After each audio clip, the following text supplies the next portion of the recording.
Hello friends, आज से हम लोग अल्कीन का चैप्टर शुरू करेंगे एंड अल्कीन के चैप्टर को हम लोग दो पार्ट में डिवाइड करेंगे। पहला पार्ट में हम लोग अल्कीन का स्ट्रक्चर एंड प्रॉपर्टीज को देखेंगे और दूसरे पार्ट में हम लोग अल्कीन के रिएक्शन के बारे में बात करेंगे। तो चलिए हम लोग शुरू करते हैं अल्कीन के इस चैप्टर को और देखते हैं इसके स्ट्रक्चर, प्रॉपर्टीज एंड रिएक्शंस को। अगर आप याद करिए तो अल्केन का जनरल फार्मूला क्या होता है? अल्केन का जनरल फार्मूला होता है CnH2n+2, CnH2n+2। यानी कि अगर एक कार्बन का है n=1 है तो अल्केन हो गया CH4, सबसे छोटा अल्केन। n=2 है तो C2 + 2 6, C2H6। 3 कार्बन का है तो C3H8, 4 कार्बन C4H10। तो ये सभी कंपाउंड आपका अल्केन है। अगर अल्केन में से आप 2 हाइड्रोजन कम कर दीजिए, यानी कि ये दोनों हाइड्रोजन हटा दीजिए, तो क्या जनरल फार्मूला हो जाएगा? CnH2n।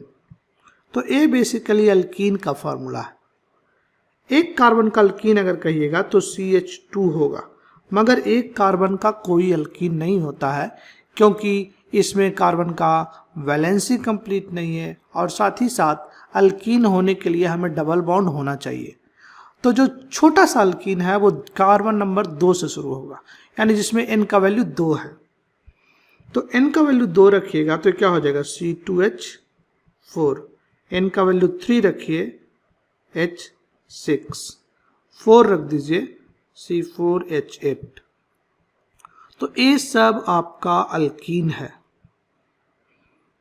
अगर आप चाहें तो ये जो अल्कीन हम लोग डिस्कस कर रहे हैं इसका स्ट्रक्चर भी लिख सकते हैं। जैसे 2 कार्बन का अल्कीन है तो उसका स्ट्रक्चर हो जाएगा CH2 double bond CH2। 3 carbon CH3 CH double bond CH2। 4 carbon का अगर है तो ये हो जाएगा CH3 CH2 CH double bond CH2। 4 carbon में एक और पॉसिबिलिटी थी। क्या हो सकता था कि आपका जो डबल बॉन्ड है बीच में आ जाए, CH double bond CH CH3। यानी 4 कार्बन अगर आपके पास है तो 2 अल्कीन पॉसिबल है। बेसिकली इसको हम लोग कहेंगे आइसोमेरिक अल्कीन्स है। तो एक केस में जो डबल बॉन्ड है वो अंत में है, यानी टर्मिनल पोजीशन पे है, तो ऐसे अल्कीन को हम लोग बोलेंगे टर्मिनल अल्कीन। यानी ऐसा अल्कीन जो जिसमें डबल बॉन्ड है वो लास्ट में है। अगर डबल बॉन्ड कहीं बीच में है तो उसको हम लोग बोलेंगे इंटरनल अल्कीन, यानी इंटरनल पोजीशन पे है, इंटरनल अल्कीन। यानी कहें कि डबल बॉन्ड के पोजीशन पे हमने अल्कीन को 2 पार्ट में डिवाइड किया है। एक तो हुआ टर्मिनल अल्कीन और दूसरा हुआ आपका इंटरनल अल्कीन। अब नेक्स्ट बात करते हैं। जो अल्कीन है वो एक अनसैचुरेटेड कंपाउंड है। अनसैचुरेटेड कहने का मतलब ये होता है कि अल्केन से कम हाइड्रोजन है। अल्केन में कितना हाइड्रोजन था? 2n+2, मगर अल्कीन में कितना था? तो 2n था, यानी 2 हाइड्रोजन कम था। तो जब अल्केन से कम हाइड्रोजन किसी कंपाउंड में होता है तो हम लोग बोलते हैं उसको अनसैचुरेटेड कंपाउंड। ऐसा केवल अल्कीन में नहीं है, अल्काइन में भी ऐसा सिचुएशन है। तो अल्काइन भी आपका अनसैचुरेटेड कंपाउंड होगा। तो हम कह सकते हैं why alkenes are called unsaturated. Alkene को हम लोग अनसैचुरेटेड क्यों कहते हैं? ऑब्वियस है क्योंकि उसमें हाइड्रोजन जो है कम है। Less hydrogen than corresponding alkene. अगर 2 कार्बन का आप अल्कीन लीजिए और 2 कार्बन का अल्केन लीजिए तो क्या हो जाएगा? C2H8। 2 कार्बन का अगर अल्केन है तो C2H6 और अल्कीन है तो C2H4। यानी 2 हाइड्रोजन इसमें कम है, इसीलिए अनसैचुरेटेड है। तो अल्कीन जो होता है वो आपका अनसैचुरेटेड होता है। अल्कीन में एक चीज होना जरूरी है, तभी कंपाउंड को हम लोग अल्कीन कहेंगे, यानी जब जब अनसैचुरेशन है तो उसमें एक डबल बॉन्ड होगा, यानी जो अनसैचुरेशन है वो डबल बॉन्ड के कारण है, यानी alkyne must contain at least one carbon carbon double bond. तो एक carbon carbon double bond alkyne में होना ही चाहिए। यहाँ पे टी था, तो अल्कीन में अगर आपका डबल बॉन्ड नहीं है तो हम लोग उसको अल्कीन नहीं कर सकते, यानी चेन जो है आपका उसमें एक डबल बॉन्ड होना ही चाहिए, चाहे तो अंत में हो चाहे तो बीच में हो, किसी भी पोजीशन पे डबल बॉन्ड आपको होना ही चाहिए।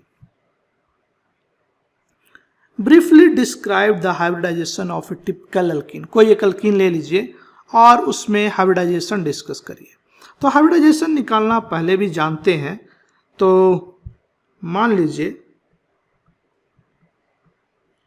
ये 2 कार्बन का अल्कीन है, इस केस में दोनों ही कार्बन सेम टाइप का है, ये वाला कार्बन सेम टाइप का इक्विवेलेंट कार्बन है,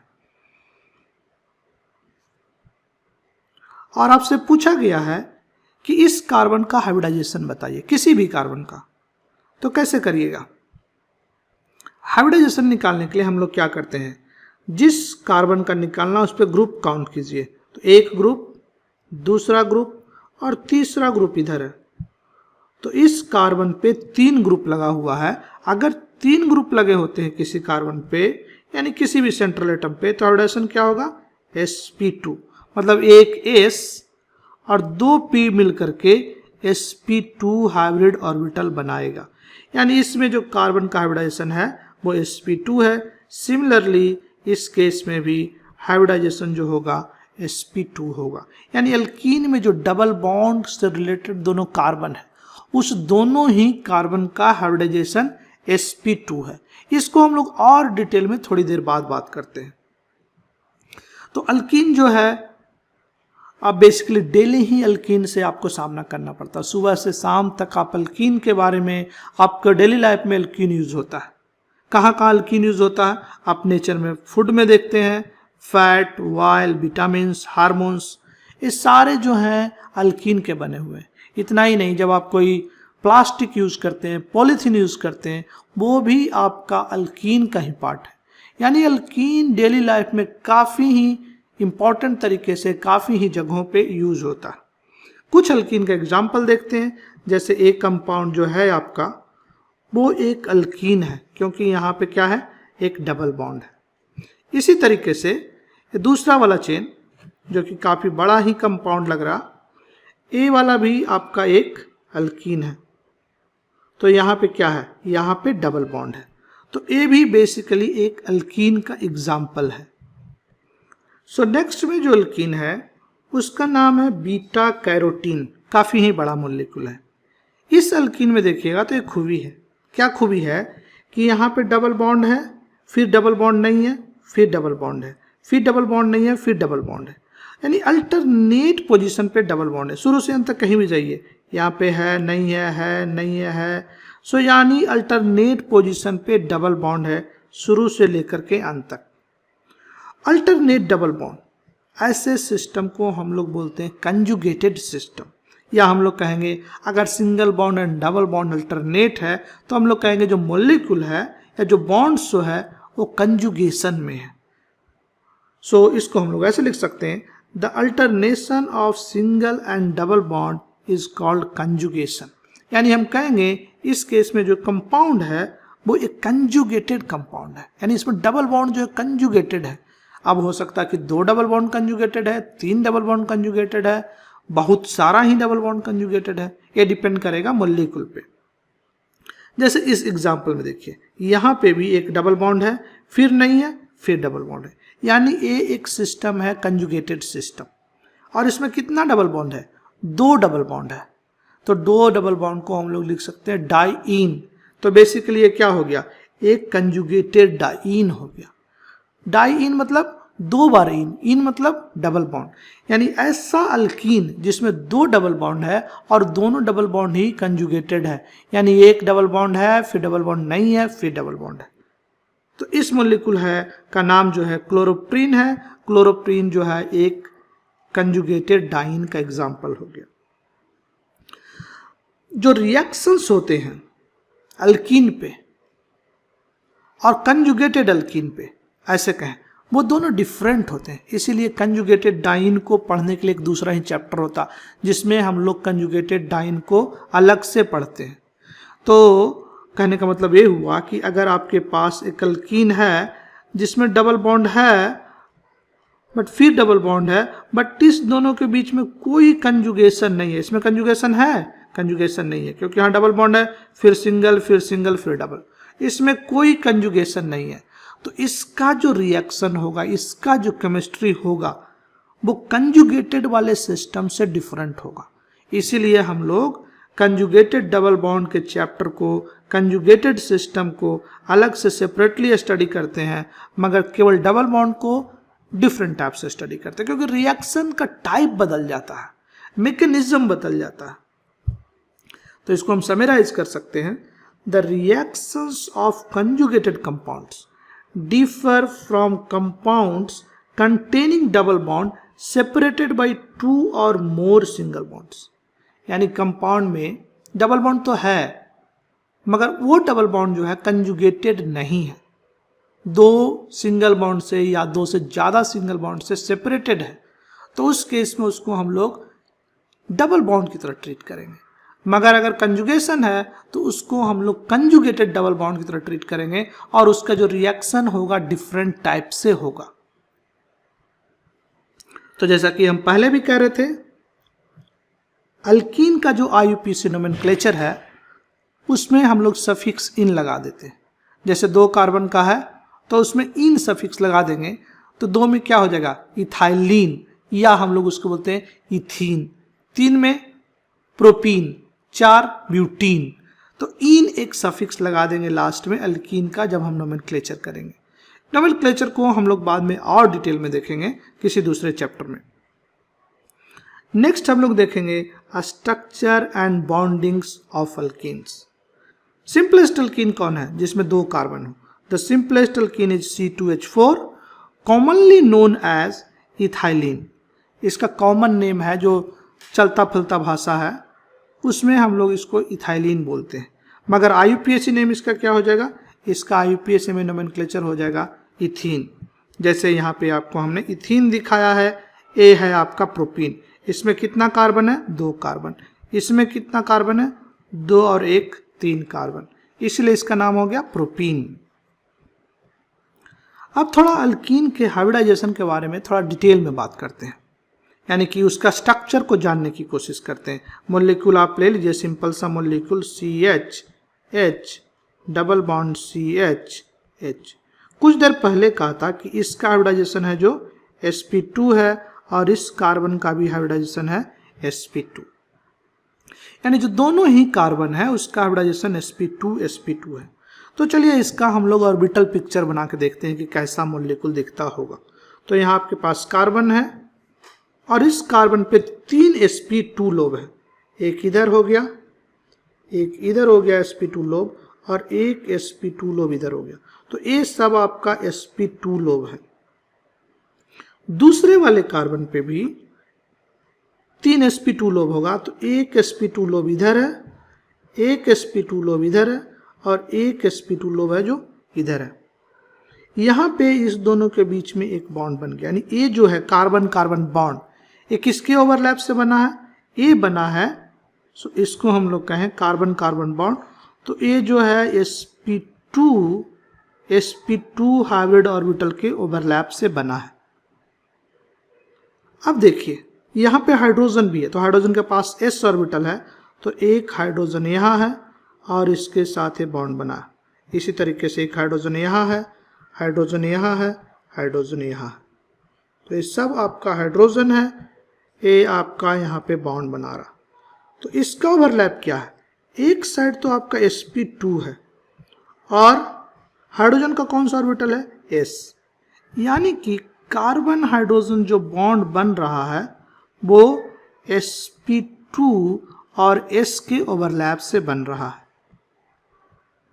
तो हमने सभी सिग्मा बॉन्ड को दिखा दिया।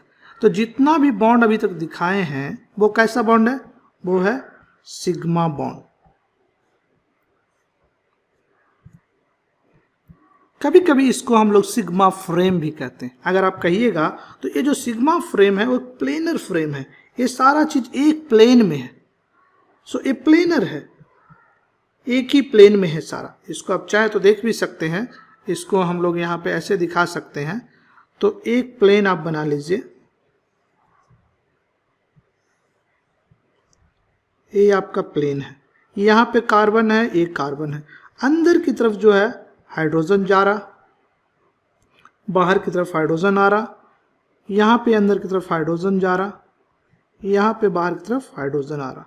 ये एंगल सब जो है लगभग 120 डिग्री के आसपास होगा, क्योंकि sp2 ऑर्बिटल में जो तीनों sp2 लोब होते हैं 120, 120, 120 के एंगल पे होते हैं। ये यानी कि जो है एक प्लेन है, और ये सारा सिग्मा फ्रेम जो है वो प्लेनर है, एक प्लेन में एग्जिस्ट करता है। बट अभी तक हम लोगों ने 4 ही हाइड्रोजन को अकोमोडेट किया। C2H6, इसमें कितना हाइड्रोजन है? 6 हाइड्रोजन है, यानी 2 हाइड्रोजन का बॉन्ड अभी भी हमने शो नहीं किया है। तो वो कैसे होगा? अब देखिए, इस कार्बन पे एक p लोब है जो अभी पड़ा हुआ, और इस कार्बन पे भी एक p लोब अभी पड़ा हुआ। क्योंकि क्या हुआ था, एक S यूज हुआ था और 2 p यूज हुआ था, ये सब मिलकर के एक sp2 हाइब्रिड ऑर्बिटल बनाया था। मगर एक p तो अभी भी खाली पड़ा हुआ, क्योंकि px p y pz 3 होता है। तो एक जो खाली पड़ा हुआ और दोनों में एक एक इलेक्ट्रॉन है, तो ये दोनों क्या करेगा, ये दोनों लैटरल ओवरलैप करेगा। यानी लैटरल ओवरलैप करने से जो बॉन्ड बनता है उसको हम लोग बोलते हैं पाई बॉन्ड। तो एक बॉन्ड बन गया लैटरल ओवरलैप के कारण, इसको हम लोग बोलेंगे पाई बॉन्ड। सिंपली पाई भी लिख सकते हैं और पी आई भी लिख सकते हैं। सो पाई बॉन्ड, या तो आप चाहे इसको लिख दे P I bond. Pi bond कैसे बना है? लैटरल ओवरलैप से। सिग्मा बॉन्ड कैसे बना था? हेड ऑन ओवरलैप या कहें एक्सियल ओवरलैप, बट इसमें लैटरल ओवरलैप हो रहा है, इसलिए ये बॉन्ड जो होता है थोड़ा कमजोर होता है सिग्मा बॉन्ड की तुलना में।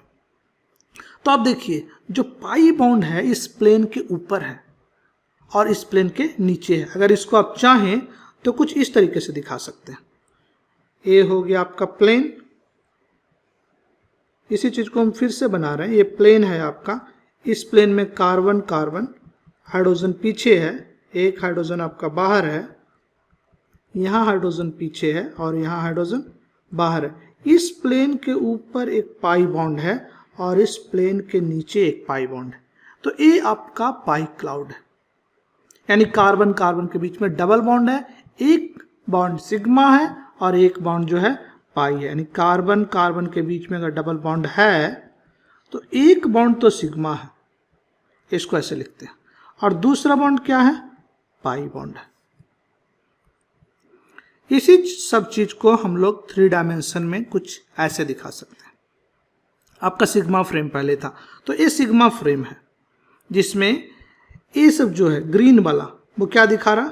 sp, so basically carbon carbon वाला बीच वाला, ये वाला जो है वो क्या है? sp2 ओवरलैप, यानी कार्बन कार्बन के बीच में sp2 ओवरलैप हुआ जिससे सिग्मा बॉन्ड बना।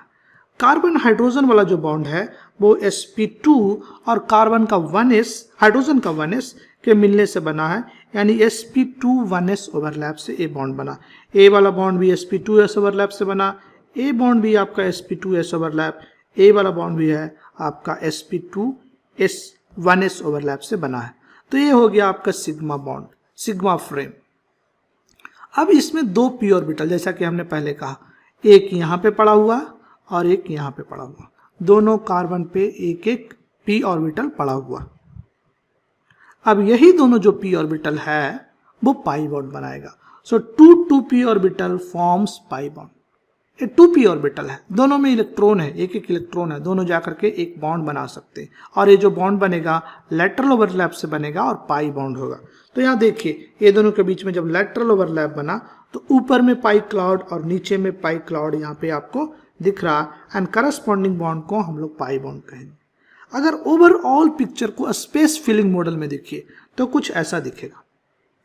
आपको एक क्लाउड पाई का ऊपर में है, एक दूसरा क्लाउड पाई का नीचे में है, और यहाँ पे इस प्लेन में प्लेन में आपको सारा सिग्मा बॉन्ड है। तो सारा सिग्मा बॉन्ड जो आपका है एक प्लेन में, इस प्लेन में, इस प्लेन के ऊपर पाई बॉन्ड है और इस प्लेन के नीचे पाई बॉन्ड है, मगर सिग्मा बॉन्ड जो है सारा का सारा वो एक प्लेन में। यानी कि जब रिएक्शन होगा, यहाँ पे ध्यान दीजिए, जब बाद में हम लोग रिएक्शन पढ़ेंगे तो क्या होगा, यहाँ पर कोई पॉजिटिव चीज आकर रिएक्ट कर सकता या तो कोई यहाँ पे पॉजिटिव चीज आकर रिएक्ट कर सकता, क्योंकि इलेक्ट्रॉन है, इस मॉलिक्यूल के ऊपर में इलेक्ट्रॉन है, मॉलिक्यूल के नीचे में इलेक्ट्रॉन है, और मॉलिक्यूल का जो सिग्मा बॉन्ड है सब प्लेन में है। तो जैसा सिचुएशन प्लेन के ऊपर वैसा ही सिचुएशन प्लेन के नीचे। यानी कि मॉलिक्यूल पे जब इलेक्ट्रॉन चाहिए, किसी रिएजेंट को इलेक्ट्रॉन चाहिए, या कहेंगे किसी पॉजिटिव चीज का अटैक हो रहा जिसको कि इलेक्ट्रॉन चाहिए, जिसको हम लोग बाद में कहेंगे इलेक्ट्रोफाइल। अगर कोई इलेक्ट्रोफाइल इस पे अटैक कर रहा है तो ऊपर से भी अटैक कर सकता है और नीचे से भी अटैक कर सकता है। अगर दोनों केस में सिचुएशन ऑलमोस्ट सेम है, यानी कि जितना प्रोबेबिलिटी ऊपर से अटैक करने का है और उतना ही प्रोबेबिलिटी नीचे से भी अटैक करने का है। तो ये सब बातें हम लोग रिएक्शन के टाइम पर डिटेल में देखेंगे, इसका स्टीरियोकेमिस्ट्री भी देखेंगे और देखेंगे कि कौन सा प्रोडक्ट मेजर होगा, क्या इंटरमीडिएट बनता है। अभी तत्काल में हम लोग कुछ और बातें करते हैं बॉन्ड लेंथ से रिलेटेड। अभी हमने देखा कि कौन कौन सा हाइब्रिड ऑर्बिटल और कौन कौन सा एस ऑर्बिटल के जुड़ने से बॉन्ड बना है। तो ये जो है किस हाइब्रिड ऑर्बिटल से बॉन्ड बना है, ये बहुत इंपॉर्टेंट है बॉन्ड एनर्जी और बॉन्ड लेंथ को डिसाइड करने में। यानी हाइब्रिड ऑर्बिटल से बॉन्ड लेंथ डायरेक्टली रिलेटेड है एंड बॉन्ड लेंथ से डायरेक्टली रिलेटेड है बॉन्ड एनर्जी।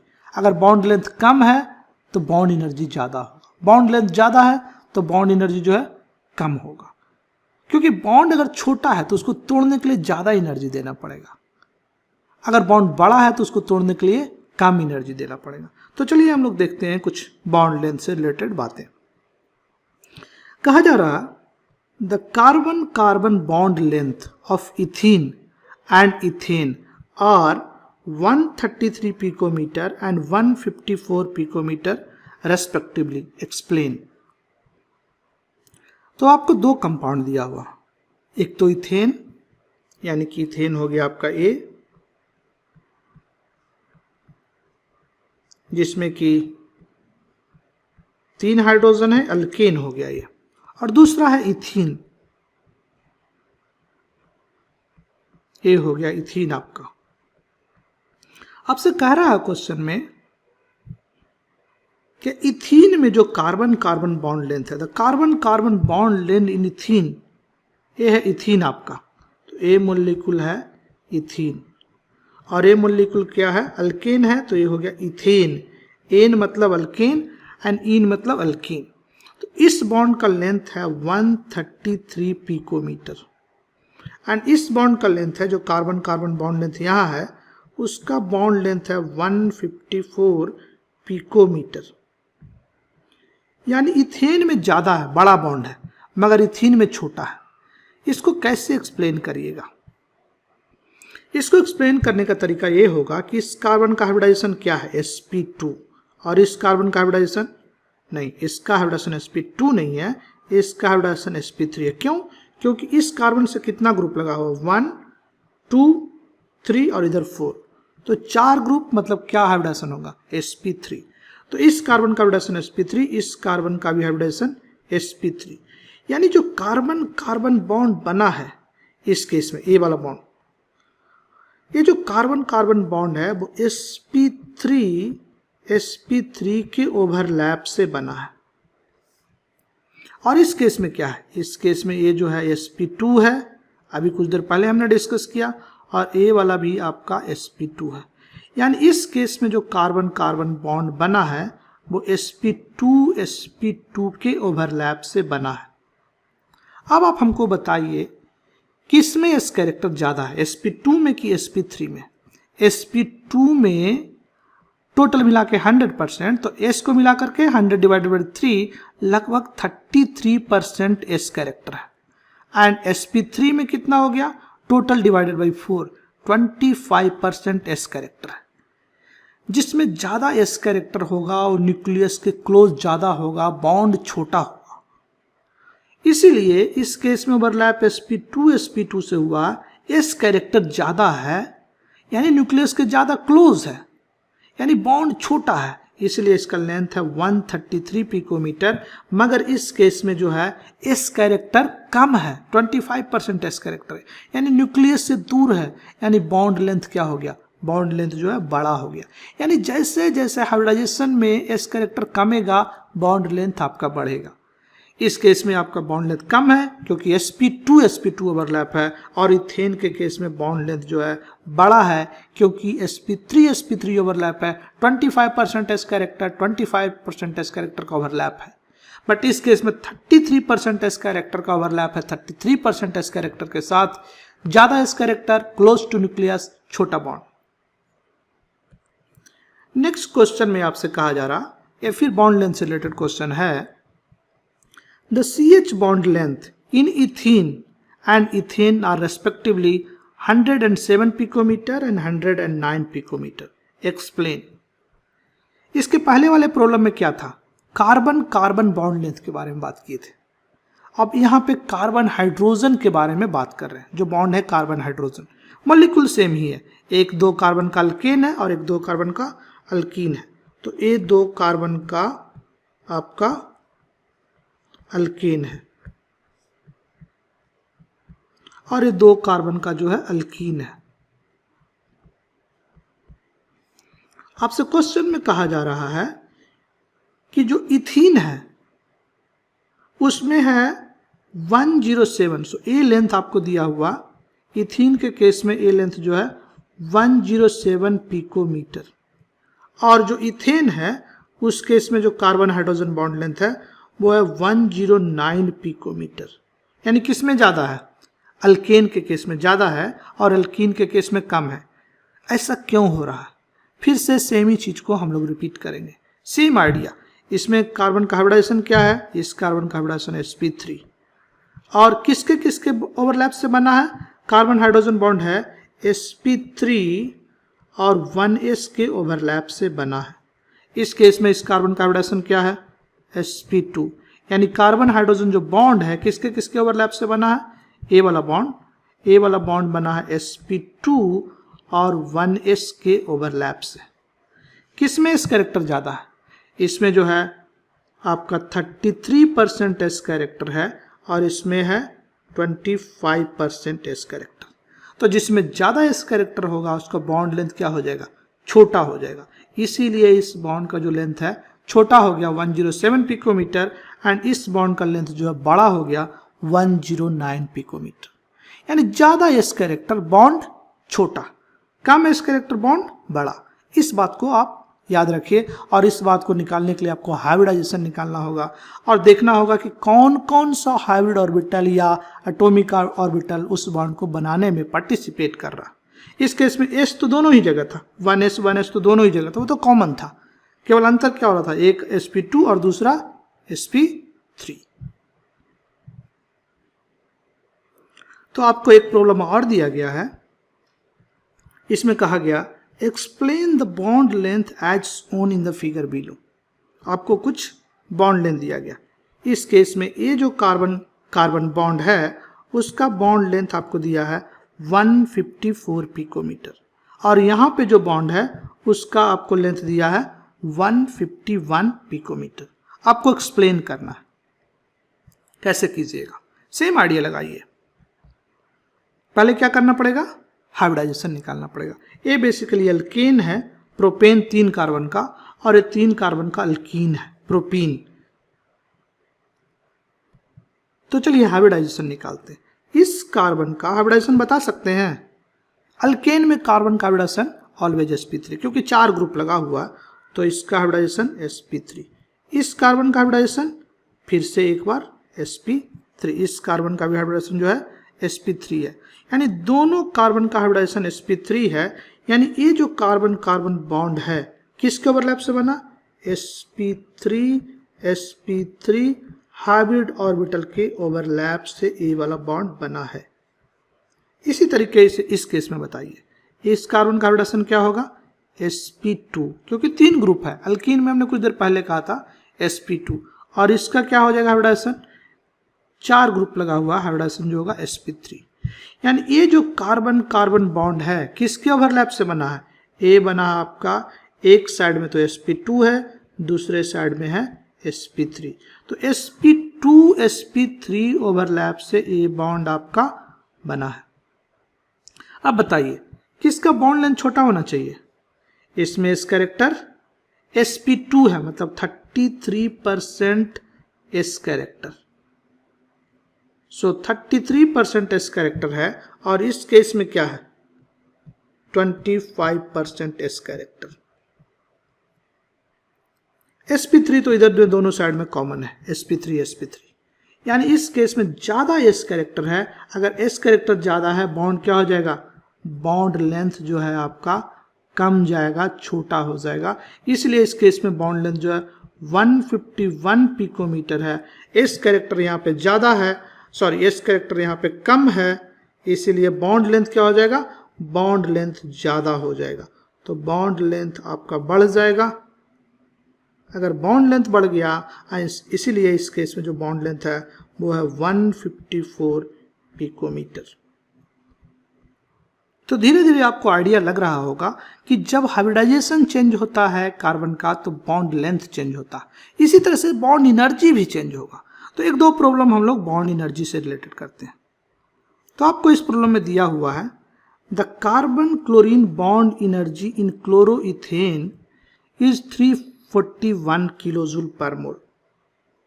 फॉर क्लोरोइथीन, जिसका कि फॉर्मूला दे दिया है, it is 368 kilojoule per mole. Why the bond energy of chloroethene is stronger? तो आपसे पहले पार्ट में पूछा जा रहा कि क्लोरोइथीन का जो बॉन्ड एनर्जी है वो ज़्यादा क्यों है, या कहें कि बॉन्ड जो है वो स्ट्रॉन्गर क्यों है। तो आपको क्या चीज़ दिया हुआ? आपको दिया हुआ क्लोरोइथेन। क्लोरोइथेन क्या हो गया? CH3 CH2 और यहाँ पे लगा हुआ Cl। अगर इसको आप कुछ हीट दीजिएगा तो आप बेसिकली इस बॉन्ड को तोड़ सकते हैं। इस बॉन्ड को तोड़ने के लिए CH3 CH2 बेसिकली अलग अलग कर लीजिएगा। क्लोरीन का अलग हो गया एटम और CH2 अलग हो गया। ये जो दोनों इलेक्ट्रॉन था बराबर बराबर बट गया, कुछ चला गया कार्बन पे, कुछ चला गया क्लोरीन पे। तो इसमें जो एनर्जी आपको देना पड़ा, क्योंकि बॉन्ड तोड़ना है तो एनर्जी देना पड़ेगा। कितना देना पड़ा? 3 किलोजूल पर मोल। इतना एनर्जी आपने दिया इस रिएक्शन में। और दूसरे बार आपने क्या किया? यहाँ पे ले लिया CH2 डबल बॉन्ड CH और यहाँ पे आपका Cl। फिर आपने एनर्जी दिया, बॉन्ड को तोड़ा। बॉन्ड को तोड़ा तो CH2 CH यहाँ पे डॉट चलाएगा, यहाँ पे क्लोरीन डॉट चला जाएगा। इस केस में जो एनर्जी आपने दिया, ज़्यादा एनर्जी दिया, 368 किलोजूल पर मोल। अब आपसे क्वेश्चन पूछा जा रहा है कि इस केस में ज़्यादा एनर्जी क्यों देना पड़ा, इस केस में कम एनर्जी क्यों देना पड़ा? क्या आंसर दीजिएगा? फिर वही बात आपको देखना पड़ेगा हाइब्रिडाइजेशन क्या। इसमें जो इस कार्बन का हाइब्रिडाइजेशन है, चूंकि अल्केन है, sp3 है। इसमें इसका हाइब्रिडाइजेशन क्या है? इसका जो हाइब्रिडाइजेशन है वो sp2 है। तो हम कह सकते हैं कि ये जो बॉन्ड होगा इसका लेंथ छोटा होगा कि बड़ा होगा? बड़ा होगा, क्योंकि एस कैरेक्टर क्या है? कम है। अब देखिए यहाँ पे कार्बन है, ये तो दोनों में कॉमन है, क्लोरीन क्लोरीन कॉमन है, तो उसको देखने का जरूरत नहीं है, केवल कार्बन को देखिए। कार्बन sp3 है, यानी एस कैरेक्टर कम है, यानी ये जो बॉन्ड है लॉन्गर है। किससे? इसकी तुलना में। ये बॉन्ड क्या हो जाएगा? शॉर्टर हो जाएगा। अगर बॉन्ड शॉर्टर है तो तोड़ने में क्या करना पड़ेगा? ज़्यादा एनर्जी देना पड़ेगा। इसीलिए यहाँ पे इस केस में 368 किलोजूल एनर्जी देना पड़ा, और यहाँ पे आपको कम एनर्जी यानी 341 किलोजूल पर मोल एनर्जी देना पड़ा। यानी अगर बॉन्ड एनर्जी ज़्यादा है, स्ट्रॉन्गर बॉन्ड है, शॉर्टर बॉन्ड है, हाइब्रिडाइजेशन में इस कैरेक्टर ज़्यादा है, यानी यहाँ पे इस कैरेक्टर जो है 33% है। यानी कि आपको बॉन्ड लेंथ या बॉन्ड एनर्जी की बात करें, बॉन्ड स्ट्रॉन्गनेस का बात करें, आपको कुछ नहीं, हाइब्रिडाइजेशन को देखना है। एक प्रॉब्लम और करते हैं इसी रिलेटेड से, बेसिकली इसी प्रॉब्लम का दूसरा पार्ट है। इसमें कहा जा रहा the carbon carbon bond length in chloroethane is 178 picometre. Explain whether you expect CCl bond length in vinyl chlorides to be longer or shorter than the CCl bond in chloroethane। तो ये same ही part है ऊपर वाला question जो हमने discuss किया। इस case में CH3 CH2Cl है और यहाँ पे है CH2 डबल बॉन्ड CHCl। कहा जा रहा है कि क्लोरोइथेन का जो कार्बन क्लोरीन बॉन्ड लेंथ है वो है 178 पिकोमीटर। आप बेसिकली इसको एक्सप्लेन कर सकते हैं अगर आपको कार्बन हाइड्रोजन बॉन्ड लेंथ पता है, क्लोरीन बॉन्ड लेंथ पता। अभी हम लोग उस सिलसिले में नहीं जा रहे हैं, यहाँ पे केवल एक पार्ट हम लोग डिस्कस करेंगे कि ये जो बॉन्ड लेंथ है वो क्या होगा, 178 से कम होगा कि ज़्यादा होगा। तो अब देखिए यहाँ पे हाइब्रिडाइजेशन क्या है, sp2 है और यहाँ पे हाइब्रिडाइजेशन जो है sp3 है। तो दूसरे वाले केस में ज़्यादा s कैरेक्टर है, यानी ये जो बॉन्ड होगा वो शॉर्टर बॉन्ड होगा। अगर शॉर्टर है इसका मतलब इसका जो बॉन्ड लेंथ होगा 178 पिकोमीटर से कम होगा। तो अभी हमने सीखा कि कैसे bond length and bond energy को कंपेयर कर सकते हैं। नेक्स्ट हम लोग देखते हैं अल्कीन को कैसे क्लासीफाई करते हैं। एक तरीका अल्कीन को क्लासीफाई करने का कि कितना सब्स्टिट्यूएंट लगा हुआ है। Alkyl groups bonded to sp2 hybridized carbon atoms of alkenes affect the stability and reactivity of double bond। अगर आपके पास कोई एक अल्कीन है तो इधर साइड में अल्काइल ग्रुप जुड़ा हो सकता है, इधर का साइड में अल्काइल ग्रुप जुड़ा हो सकता है, इधर हाइड्रोजन जुड़ा हो सकता है या इधर हाइड्रोजन जुड़ा हो सकता है। तो डिफरेंट पॉसिबिलिटी है। तो कितना अल्काइल ग्रुप जुड़ा हुआ है इस पे उस अल्कीन का स्टेबिलिटी और रिएक्टिविटी डिपेंड करता है। ये बहुत इंपॉर्टेंट बात है। तो अल्कीन कितना स्टेबल है, स्टेबिलिटी, ये किस बात पे डिपेंड करेगा कि कितना अल्काइल ग्रुप उससे जुड़ा हुआ है।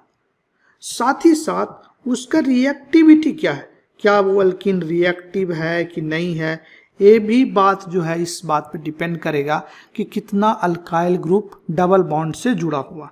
जैसे मान लीजिए आपके पास एक अल्कीन है और इधर हाइड्रोजन है, इधर हाइड्रोजन है, इधर हाइड्रोजन है, इधर कोई अल्काइल ग्रुप जुड़ा हुआ, तो हम लोग इस अल्कीन को बोलेंगे मोनो सब्स्टिट्यूटेड अल्कीन, यानी एक अल्काइल ग्रुप जुड़ा हुआ। दो जुड़ा हो सकता था तो इसको हम लोग बोल सकते हैं डाई सब्स्टिट्यूटेड अल्कीन। दो जुड़ा होने का दो तरीका, या तो एक ही कार्बन पे दोनों जुड़ा हो या तो दोनों अलग अलग कार्बन पे जुड़ा हुआ। इसी तरीके से ट्राई सब्स्टिट्यूटेड अल्कीन हो सकता है, तीन अल्काइल ग्रुप जुड़ा हुआ, या तो फाइनली चारों अल्काइल ग्रुप जुड़ा हुआ। तो इस तरीके से हम लोग अल्कीन को 4 पार्ट में डिवाइड करेंगे बेस्ड ऑन सब्स्टिट्यूशन। एक सब्स्टिट्यूशन मोनो सब्स्टिट्यूटेड, दो डाई सब्स्टिट्यूटेड। डाई सब्स्टिट्यूटेड दो तरीके से हो सकता है, 3 सब्स्टिट्यूशन है ट्राई सब्स्टिट्यूटेड एंड चारों सब्स्टिट्यूशन है तब उसको हम लोग बोलेंगे टेट्रा सब्स्टिट्यूटेड अल्कीन। तो चलिए कुछ हम लोग प्रॉब्लम करते हैं ताकि आपको समझ में आ जाए कि क्या है ये बातें। तो इस प्रॉब्लम में कहा जा रहा है The urine of red fox contain a scent marker that is an unsaturated thioether। यहाँ पे ऑक्सीजन की जगह पे सल्फर लगा दिया। ऑक्सीजन रहता तो ईथर होता, मगर सल्फर है तो हम लोग इसको बोलते हैं thioether. Classify the degree of substitution of the double bond of the cent marker.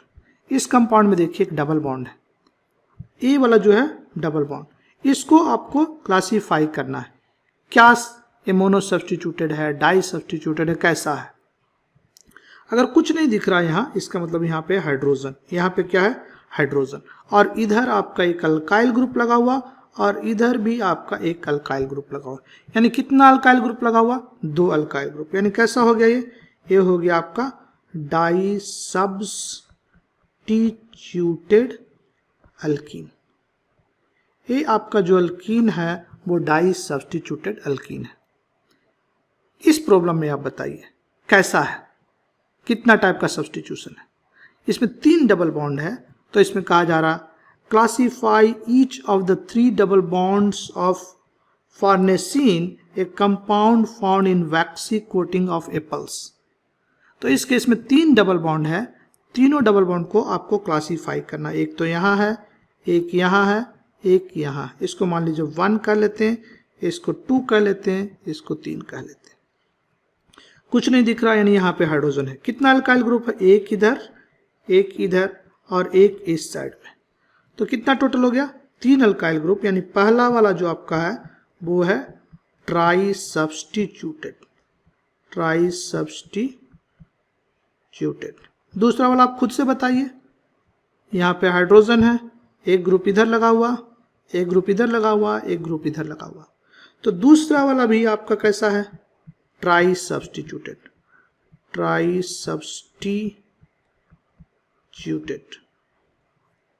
तीसरा के बारे में बताइए कैसा है? कुछ नहीं लगा हुआ, हाइड्रोजन है, यहाँ पे हाइड्रोजन है, यहाँ पे भी आपका हाइड्रोजन है। तो केवल एक साइड में ग्रुप लगा हुआ। तो तीसरा जो है आपका है मोनो सब्स्टिट्यूटेड।